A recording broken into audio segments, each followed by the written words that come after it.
Wife looked at Balkis and saw the most beautiful queen's eyes shining like deep pools with starlight on them, and she picked up her courage with both wings and said, "O Queen, be lovely for ever. You know what men folk are like." and the Queen Balkis, the wise Queen of Sheba, put her hand to her lips to hide a smile, and said, "Little sister, I know." "They get angry," said the butterfly's wife, fanning herself quickly, "over nothing at all. But we must humour them, O Queen. They never mean half they say. It pleases my husband to believe that I believe that he can make Sulayman bin Daoud's palace disappear by stamping his foot. I'm sure I don't care. He'll forget about it tomorrow." "Little sister," said Balkis, "you are quite right. But the next time he begins to boast, take him at his word. Ask him to stamp, and see what will happen. We know what men folk are like, don't we? He'll be very much ashamed." Away flew the butterfly's wife to her husband, and in 5 minutes they were quarrelling worse than ever. "Remember," said the butterfly, "remember what I can do if I stamp my foot." "I don't believe you one little bit," said the butterfly's wife. "I should very much like to see it done. Suppose you stamp now." "I promised Sulayman bin Daoud that I wouldn't," said the butterfly, "and I don't want to break my promise." "It wouldn't matter if you did," said his wife. "You couldn't bend a blade of grass with your stamping. I dare you to do it," she said. "Stamp, stamp, stamp." Sulayman bin Daoud, sitting under the camphor tree, heard every word of this, and he laughed as he had never laughed in his life before. He forgot all about his queens. He forgot all about the animal that came out of the sea. He forgot about showing off. He just laughed with joy.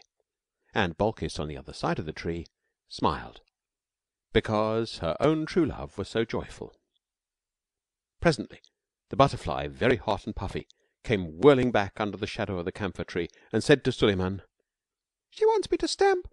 She wants to see what will happen. Oh, Sulayman bin Daoud, you know I can't do it, and now she'll never believe a word I say. She'll laugh at me to the end of my days." "No, little brother," said Sulayman bin Daoud, "she will never laugh at you again." And he turned the ring on his finger, just for the little butterfly's sake, not for the sake of showing off, and lo and behold, 4 huge jinns came out of the earth. "Slaves," said Sulayman bin Daoud, "when this gentleman on my finger," that was where the impudent butterfly was sitting, "stamps his left front forefoot, you will make my palace and these gardens disappear in a clap of thunder. When he stamps again, you will bring them back carefully. Now, little brother," he said, "go back to your wife and stamp all you've a mind to." Away flew the butterfly to his wife, who was crying. "I dare you to do it. I dare you to do it. Stamp, stamp, now stamp." Balkis saw the 4 vast jinns stoop down to the 4 corners of the gardens with the palace in the middle, and she clapped her hands softly and said, "At last Sulayman bin Daoud will do for the sake of a butterfly what he ought to have done long ago for his own sake, and the quarrelsome queens will be frightened." The butterfly stamped. The jinns jerked the palace and the gardens 1,000 miles into the air, and there was a most awful thunderclap, and everything grew inky black. The butterfly's wife fluttered about in the dark, crying, "Oh, I'll be good. I'm so sorry I spoke. Only bring the gardens back, my dear darling husband, and I'll never contradict again." The butterfly was nearly as frightened as his wife, and Sulayman bin Daoud laughed so much that it was several minutes before he found breath enough to whisper to the butterfly, "Stamp again, little brother. Give me back my palace, most great magician." "Yes, give him back his palace," said the butterfly's wife, still flying about in the dark like a moth. "Give him back his palace, and don't let's have any more horrid magic." "Well, my dear," said the butterfly as bravely as he could, "you see what your nagging has led to. Of course it doesn't make any difference to me. I'm used to this kind of thing. But as a favour to you and to Sulayman bin Daoud, I don't mind putting things right." So he stamped once more, and that instant the jinns let down the palace and the gardens without even a bump.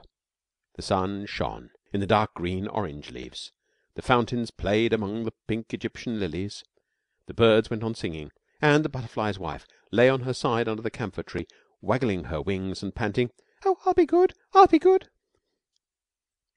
Sulayman bin Daoud could hardly speak for laughing.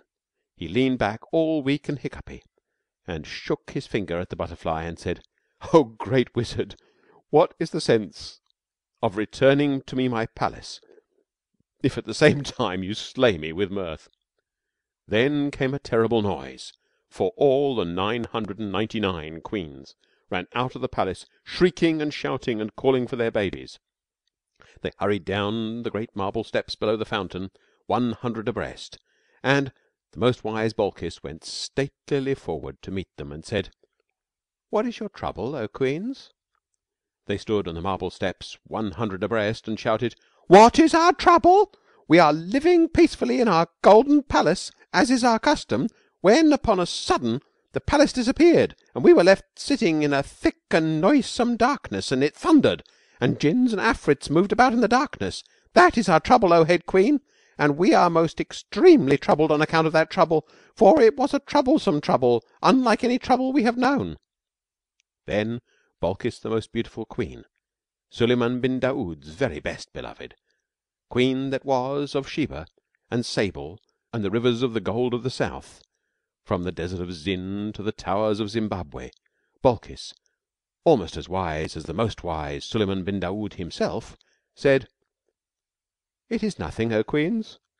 A butterfly has made a complaint against his wife because she quarrelled with him, and it has pleased our lord Sulayman bin Daoud to teach her a lesson in low speaking and humbleness, for that is counted a virtue among the wives of the butterflies." Then up and spoke an Egyptian queen, the daughter of a pharaoh, and she said, "Our palace cannot be plucked up by the roots like a leek for the sake of a little insect. No, Sulayman bin Daoud must be dead, and what we heard and saw was the earth thundering and darkening at the news."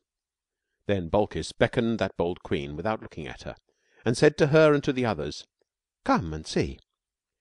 They came down the marble steps, 100 abreast, and beneath his camphor tree, still weak with laughing, they saw the most wise King Sulayman bin Daoud rocking back and forth with a butterfly on either hand, and they heard him say, "O wife of my brother in the air, remember after this to please your husband in all things, lest he be provoked to stamp his foot yet again, for he has said that he is used to this magic, and he is most eminently a great magician, one who steals away the very palace of Sulayman bin Daoud himself.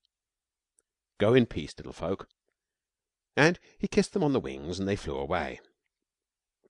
Then all the queens except Balkis, the most beautiful and splendid Balkis, who stood apart smiling, fell flat on their faces, for they said, "If these things are done when a butterfly is displeased with his wife, what shall be done to us who have vexed our king with our loud speaking and open quarrelling through many days?" Then they put their veils over their heads, and they put their hands over their mouths, and they tiptoed back to the palace most mousy quiet. Then Balkis, the most beautiful and excellent Balkis, went forward through the red lilies into the shade of the camphor tree, and laid her hand upon Sulayman bin Daoud's shoulder, and said, "O my lord and treasure of my soul, rejoice, for we have taught the queens of Egypt and Ethiopia and Abyssinia and Persia and India and China a great and a memorable teaching." And Sulayman bin Daoud, still looking after the butterflies where they played in the sunlight, said, "O my lady and jewel of my felicity, when did this happen? For I have been jesting with a butterfly ever since I came into the garden." And he told Balkis what he had done. Balkis, the tender and most lovely Balkis, said, "O my lord and regent of my existence, I hid behind the camphor tree, and I saw it all. It was I who told the butterfly's wife to ask the butterfly to stamp, because I hoped that for the sake of the jest my lord would make some great magic, and that the queens would see it and be frightened." And she told him what the queens had said and seen and thought.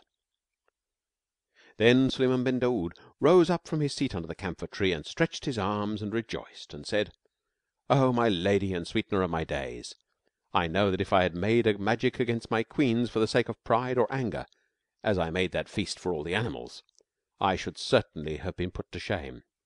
But by means of your wisdom I have made the magic for the sake of a jest, and for the sake of a little butterfly. And behold, it has also delivered me from the vexations of my vexatious wives.